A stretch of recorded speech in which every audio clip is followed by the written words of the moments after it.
2 నిమిషాలు మాట్లాడతా, ఎక్కువ అవసరం లేదు. ఎందుకంటే ఎవ్రీడే మాట్లాడుతూనే ఉన్నాం, నిన్నటి నుంచి మాట్లాడుతూనే ఉన్నాం. అంటే ఈ మాట అనాలో అనొద్దో నాకైతే అర్థం కావట్లేదు, కానీ ఈ రకమైన భాషని తీసుకొచ్చిందే మీరు. మమ్మల్ని తంతున్నారు అంటే తనిచ్చుకోవాలి, తప్పదు కదా మరి. అంటే నేను ఇది రైట్ ఆర్ రాంగ్ ఏం మాట్లాడినన్న కాంటెస్ట్లోకి వెళ్ళట్లేదు. భవిష్యత్తులో ఇంతకు ముందైనా భవిష్యత్తులో అయినా ఇంకా ఎవరైనా మిమ్మల్ని తిట్టే పరిస్థితి వచ్చిందనంటే, ఇప్పుడు అధికారంలో ఉన్న వాళ్ళని తిడుతున్నారు అనంటే ఈ లాంగ్వేజ్ని తెలంగాణకి పరిచయం చేసిందే మీరు. సో ఫస్ట్ మీరు తెలంగాణ ప్రజలకి క్షమాపణ చెప్పిన తర్వాత అడగండి మమ్మల్ని ఎందుకు ఇట్లా మాట్లాడుతున్నారు అని. సో అంతవరదాకా మీకు ఈ విషయం మీద మాట్లాడే అర్హత లేదు. ఖచ్చితంగా భాష సంస్కరించబడాల్సిందే పాలిటిక్స్లో. ఇప్పుడు ఇదే మల్లన్న మీద మీరు దాడి చేశారు, ఆయన ఆఫీస్కి వెళ్ళి దాడి చేశారు. అదే ఇంకొకరు అయి ఉంటే, ఇంకొక వేరే బాగా డబ్బులు ఉన్నోళ్ళు, బాగా ఇన్ఫ్లుయెన్స్ ఉన్న వ్యక్తులు ఇదే రకంగా మీ మీద మాట్లాడుంటే ఇదే రకమైన దాడి చేసేవాళ్ళ? ఒకవేళ దాడి చేస్తే మీరు పోయిన వాళ్ళు బతికే వాళ్ళ? సో ఈ అంశాలు మీరు పరిగణలోకి తీసుకొని మాట్లాడాలి. ఇప్పుడు బలైపోయింది ఎవరు? ఆ మధ్యలో వెళ్ళిన వాళ్ళంతా మళ్ళా ఎస్సీ ఎస్టీ బీసీలు అంతా అమాయకులే పాపం. వాళ్ళు ఇప్పుడు భయపడుతున్నారు కేసులు పెడతారేమో ఆడ, ఎందుకంటే సీరియస్ అఫెన్సెస్ ఉన్నాయి. కానిస్టేబుల్ మీద, ఆయన గన్మెన్ మీద దాడి చేసిర్రు, అన్ని ఆడ పగలగొట్టిర్రు, సో నానా బీభత్సం చేసి వచ్చారు. సో కాబట్టి క్రిమినల్ అఫెన్సెస్ ఉంటాయి, అందులో గాల్లోకి కాల్పులు జరిపిరు. సో అదొక లా అండ్ ఆర్డర్ ఇష్యూ లాగా క్రియేట్ అయి ఉన్నది. ఖచ్చితంగా ప్రభుత్వం ఇంకా సీరియస్గా తీసుకోవాల్సిన అవసరం ఉన్నది. ఏదేమైనా మరక మంచిదే అంటారు కదా, ఇది కూడా భవిష్యత్తులో జరగకుండా ఉండడానికి ఒక ఇది కావాలా రాబోయే రోజుల్లో. సో వీళ్ళు బూతులకే బ్రాండ్ అంబాసిడర్లు వీళ్ళు. సో వీళ్ళు మమ్మల్ని తిట్టిరు అంటే ఎట్లా? మీరు ఒకవేళ మిమ్మల్ని ఒక మాట అంటే దానికి డెమోక్రటిక్గా పబ్లిక్లో పెట్టొచ్చు. మళ్ళీ నా ఆఫీస్కి వెళ్ళి ఆడ మీరు కవితనే ఆడ కూర్చొని నిరసన దీక్ష చేయొచ్చు కదా, మమ్మల్ని ఇట్లా ఎందుకు మాట్లాడతారని. పబ్లిక్లో మీకు ఇంకా సింపతి వచ్చేదేమో, ఆ పని ఎందుకు చేయలే?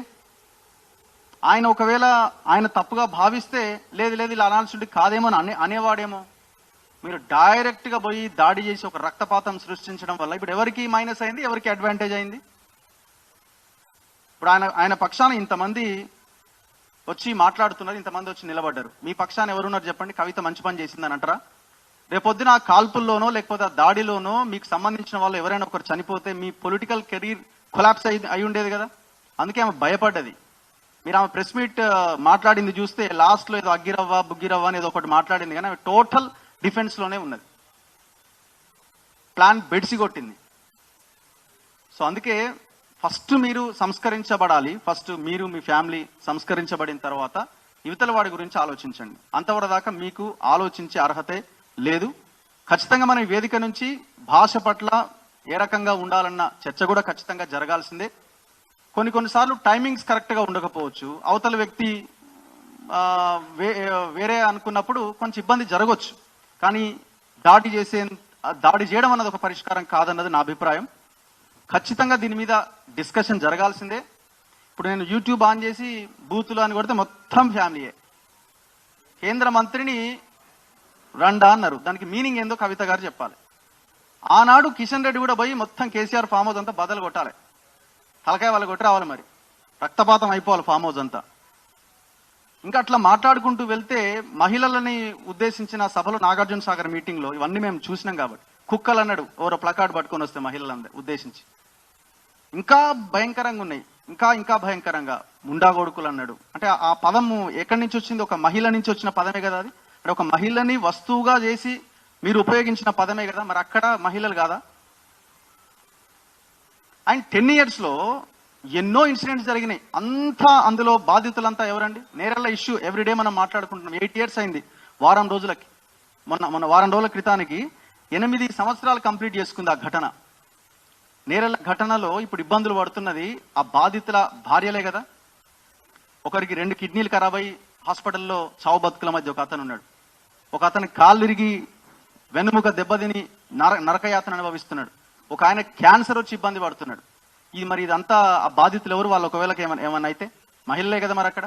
మరి ఆనాడు ఈమె ఎందుకు ఒక్క మాట కూడా మాట్లాడలే? మీకు మమ్మల్ని బూతులు తిట్టిర్రు అని అనే అర్హత లేదు, మేము బీసీలకు పక్షాన కొట్లాడుతున్నామని అనే అర్హత కూడా లేదు.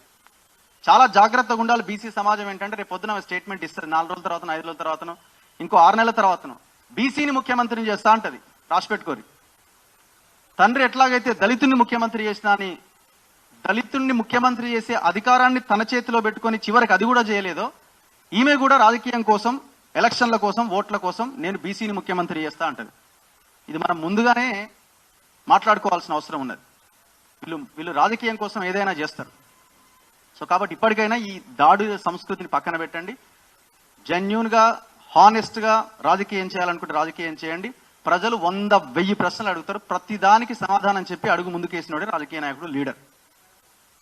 Thank you. 6వ తరగతి నుండి 10వ తరగతి విద్యార్థులకు గొప్ప అవకాశం. ఏపీ, తెలంగాణ మరియు సిబిఎస్ఈ విద్యార్థులకు ఎలాంటి అడ్మిషన్ ఫీజు లేకుండా సంవత్సరానికి కేవలం 1000 రూపాయలకే ఐఐటీ స్టాండర్డ్స్ తో ఆన్లైన్ ట్యూషన్స్ చెప్పబడును. 15 ఏళ్ల సుదీర్ఘ అనుభవం గల ఫ్యాకల్టీతో క్లాసు నిర్వహించబడును. ఇప్పుడే ప్లే స్టోర్ నుండి ధర్మవాహిని యాప్ ని డౌన్లోడ్ చేసుకోండి. వివరాలకు సంప్రదించండి 7893051526. లేటెస్ట్ న్యూస్ తెలుగు మరియు ఇంగ్లీష్ అప్డేట్స్ కోసం ఇప్పుడే క్యూన్యూస్ అఫీషియల్ యాప్ ని ప్లే స్టోర్ నుండి డౌన్లోడ్ చేసుకోండి. సరికొత్త సమాచారాల కోసం క్యూన్యూస్ వెబ్సైట్ ని ఫాలో అవ్వండి. ఛానల్లో ప్రాంతీయ, జాతీయ, అంతర్జాతీయ వార్తలు వీక్షించండి. లైక్ చేయండి.